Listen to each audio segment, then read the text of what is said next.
Hello गाइजलाई स्वागत छ है आजको नयाँ भिडियोमा। सधैँ जस्तै आज पनि नयाँ भिडियो लिएर आएको छु। आज भने चाहिँ हाम्रो होटल चाहिँ बन्द है स्याटरडे। यहाँको चाहिँ हेलोविन भन्छ। यहाँ चाहिँ हेलो गाइजलाई स्वागत छ है आजको नयाँ भिडियोमा। सधैँ जस्तै आज पनि फेरि नयाँ भिडियो लिएर आएको छु। अब खास भन्नुपर्दा आज स्याटरडे खासै छुट्टी हुने दिन चाहिँ होइन। छुट्टी हुने दिन चाहिँ होइन, तर आज चाहिँ यहाँको हेलोविन अर्थात् नेपाली भाषामा भन्नुपर्दा श्राद्धे परेको कारणले चाहिँ हाम्रो श्राद्ध जस्तै यहाँको मान्छेहरूले चाहिँ एकै दिन मनाउने कारणले चाहिँ होल पोल्यान्डमा चाहिँ प्राय होटेलहरू लगायत चाहिने कुराहरू बन्द हुन्छ। नेपालीहरू र इन्डियनहरूले चाहिँ बन्द गर्दैनन् भने यहाँकोहरूले चाहिँ प्रायले धेरैले बन्द गर्छ। कम्पनीहरू, सरकारी कार्यालय तथा मार्केटहरू सबै क्लोज नै छ। अब इन्डियनहरूले चाहिँ खासै होटेलहरू बन्द गर्दैन भने अब त्यस कारणले चाहिँ अहिले हाम्रो चाहिँ होटल बन्द भएको कारणले चाहिँ म यहाँ छु है। अहिले चाहिँ म यहाँबाट बिहानै 7:30 बजिसक्यो। म चाहिँ बिहान बिटगोस भन्ने ठाउँमा जाँदैछु। बिटगोस नेपालबाट आउनुभएको साथी, उहाँलाई चाहिँ भेट्न म जाँदैछु। थोरै दबाईहरू आएको छ नेपालबाट, त्यही लिन चाहिँ म जाँदैछु। अहिले चाहिँ म यो तरुण भन्ने ठाउँको ओल्ड टाउनतिर छु। यहाँबाट त्यो काम लागिरहेको छ, देख्न सक्नुहुन्छ भने एकदम मौसम चाहिँ क्लियर छ। अनि अर्को कुरा चाहिँ चिसो एकदम छ, ज्याकेटले पनि हम्मे परिरहेछ। अब दिउँसोतिर के हुन्छ थाहा भएन, तर अहिले चाहिँ हातहरू कठेङ्ग्रिसकेको छ।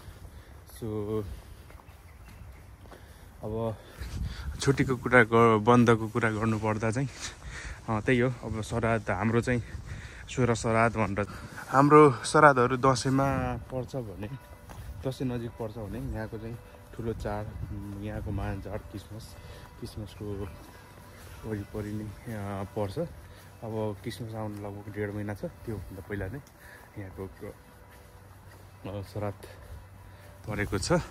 अब ठ्याक्कै कुरा गर्नुपर्दा जुन पनि धर्ममा लगभग प्रक्रिया एउटै, मान्ने तरिका अलग हो। त्यस्तै जस्तो होइन, हाम्रो चाहिँ दसैँ वरिपरि चाहिँ आउँछ भने यहाँको चाहिँ क्रिसमस, अब थाहा नै छ क्रिसमस के हो भन्ने कुरा होइन। अब यहाँको चाहिँ महान चाड हो।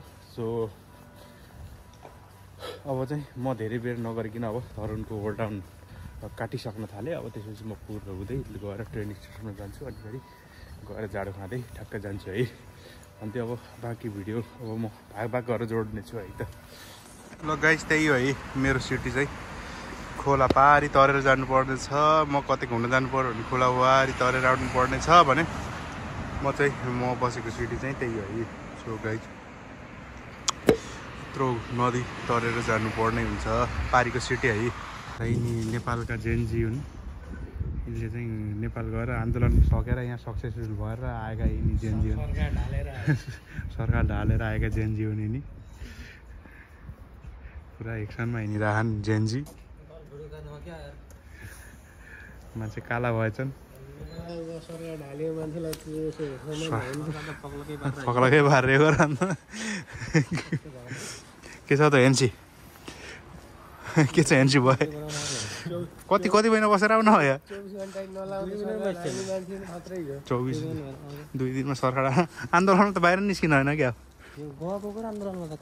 हामीले गर्दा त हो होइन, हामी नगएका हुन् त हो क्या? सरकार ढालेर नेपाल पुगेर ठ्याक्क आन्दोलनका दिन नेपाल पुगेर किस्मतवाला। जान दिन बन्द त परेन जानलाई, गाउँमा जानलाई।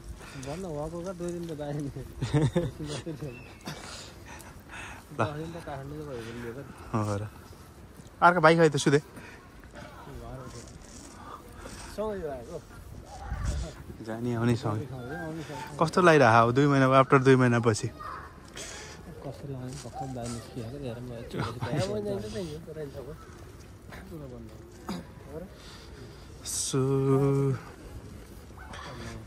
2 महिनाको बसाइपछि ठ्याक्क ल यहाँ चाहिँ ठ्याक्क आएका पुरानो आएका मान्छेको 7 वर्षपछि फेरि 2 महिना घर बसेर आए यार फ्रेस छन् जियोस् अझ हँसिला चम्किला फुर्सिला छन् म पनि छु है गाइज फेरि ल फाइनली हामी चाहिँ यहाँ अब नेपालबाट आएका युवाहरू जागिर खान आएका युवाहरू अन्त 2 मिनटमा आउँदैछ सो अब यहाँबाट हामी चाहिँ जाँदैछौँ है गाइज अब के भनौँ अब धोका दिँदैन अब हामी चाहिँ गइन्छ है लाउरेर हिँडेर अब ट्रेन स्टेसनबाट हामी चाहिँ अब आफ्नो गतितिर लाग्दैछौँ सो अब हामी चाहिँ यहाँबाट म चाहिँ प्लाटफर्म नम्बर 2 बाट जाँदैछु है गाइज घुम फेरि ल तरुणमा चाहिँ वापस है गाउँको मान्छे बल्ल आइयो है सो ल स्वागत छ भनेर भन्नु मिल्दैन अब बाई बाई तरुणबाट बाई बाई